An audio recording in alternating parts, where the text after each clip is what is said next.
One cool thing I saw somebody do was to take these helmet pieces from the Dark Templar and pop them onto Sir Gerard. DorkLair! Welcome to another DorkLair action figure review. Today I'm taking a look at the Mythic Legion's Dark Templar. Released as part of the Deluxe Legion Builders wave, this is the Knight from the wave, and we have a dark version of the Templar. I think technically this is supposed to be like a Teutonic Knight. I don't really know a ton about the Crusades or the various Crusader Knights and stuff, but this is their version in their fantasy world in Mythos. This is the Dark Templar. So we've got just like a color shift in terms of the tabard. We've got some of the new armor parts. I think a lot of the armor is shared with Sir Gerard and the Red Shield Soldier. So you have some Aether parts, and then you have some of the older parts. You got this new helmet. It's very much like the original bucket, but it's got the ports on the side so that you can put helmet attachments, including these brand new wing attachments, which makes this head technically a brand new head in line with the rest of the wave.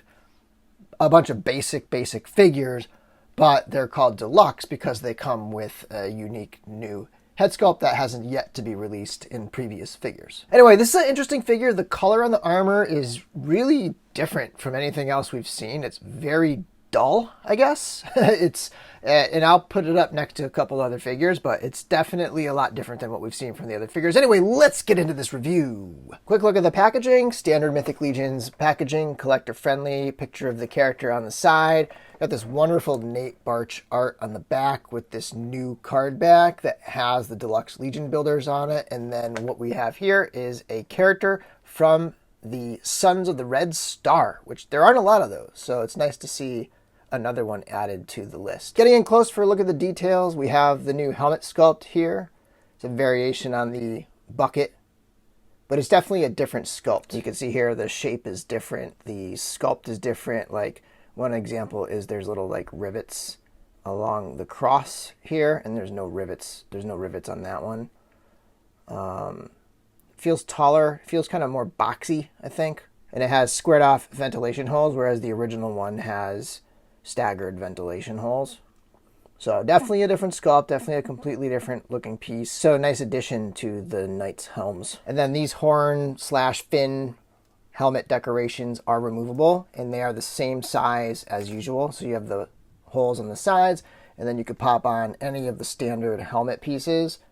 For example, the antlers from the original Barbarian to give a, Robert Baratheon or something like that. And of course we have the standard cloth torso, the same as the other Templar Knights, the same as Sir Gerard, the same as just a lot of figures. I love this torso, and we have the cloth piece here, and I know that they are starting to do a fabric piece in addition to these cloth ones, so future figures will have a fabric one as well, which is great for the horses. Now that we have mounts, it's good to have fabric because this can be a pain in the butt when you're trying to put one of these guys on a horse. But yeah, back to the figure. Anyway, to me, the most striking thing about this figure is the color of the armor.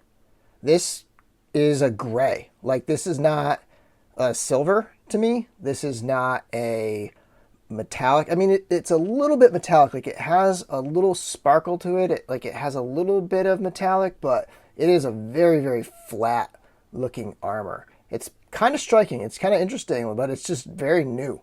In some ways, it almost feels unfinished. Like, this is going to be a pleasure to paint. If anybody's just going to take this and do some details on it, like, I feel like you don't have to prime this at all. It's going to take paint really well. So, pretty cool looking color. Just so you can see, hopefully the camera will pick it up, but it is definitely not the same as probably the closest one, which is the Red Shield Soldier.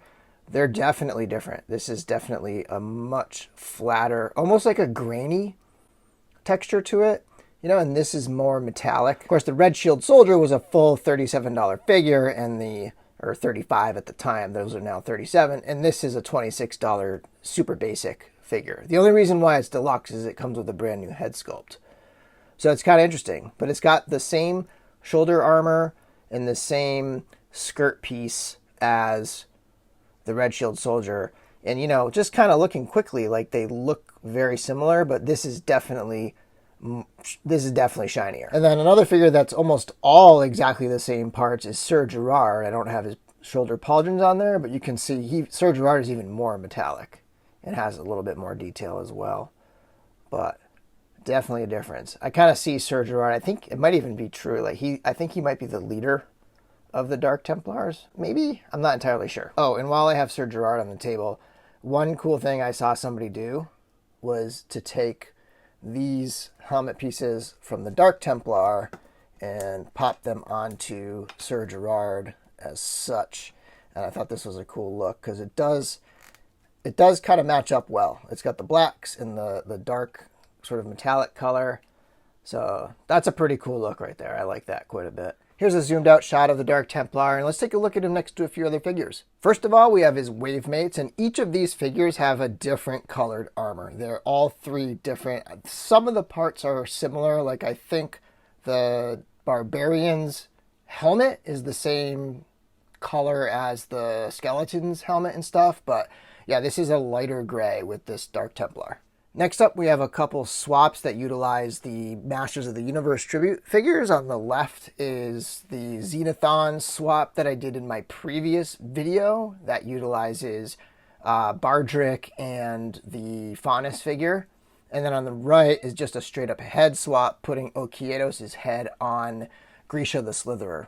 So there you have another tabard style figure next to him, and then also a 2.0 style figure next to the Dark Templar. Next up, a couple other lines, potential figures of the year type releases here. This amazing Wolverine from Mezco 112 Collective on the left, and then on the right we have Gilius the Dwarf from the Golden Axe line by Storm Collectibles. And finally we have a Mafex Dark Knight Returns Batman on the left, and a Super 7 Conan the Barbarian with a head swap on the right. For accessories, he does have the matching shield with handle. He comes with the spear, the halberd tipped spear, very long spear. It's got this single-handed long sword and sheath that has the clip so that you can attach it to the belt. And it's also got the classic leather strap. For articulation, the head is on a ball joint. Got lots of motion in that bucket.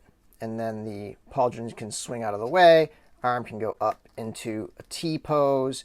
Can twist all the way around. Elbow can come up just about to 90 degrees. You can twist the gauntlet. Classic armored hand is on a horizontal hinge. It'd be cool if they one day introduced the armored hand as a hands pack with all the different expressive hands. I find that the ball joint on the tabard figures is somehow like deeper or something. It's got a lot more range than the other ones, but good rocking and rolling motion of that waist right there. Hip joint can kick the leg all the way out and back quite a bit. You can go into the splits. You can twist at the top of the thigh. Single jointed knee, pretty limited there. Twist below the knee. There's a swivel at the top of the ankle, and then there's a rocker peg that can twist and give a nice range of motion for wide stances. You can also point his foot down a bit and up a little bit as well. Overall, very simple, basic figure. I think they executed it pretty well. It's interesting that the armor is such a unique color. I feel like this wave between the Barbarian with the slightly different flesh tone and this with the slightly different armor tones, it's introducing some new colors into the mix. And I know that could probably be somewhat a hit or miss type thing for people. Like some people want their figures to match with the older ones for pop and swaps, but I tend to like variety, and I like that they're adding in some different finishes, some different textures and things with the paint jobs. But overall, I like this figure quite a bit. I'm not huge on the Templars. I love the Knights, but the Templars, I don't have like this affinity for Templars, so I tend to do like part swaps and things with my Templar Knights, but had to get a couple of these. Anyway, thanks for watching my video, and until next time, may the Force be with you.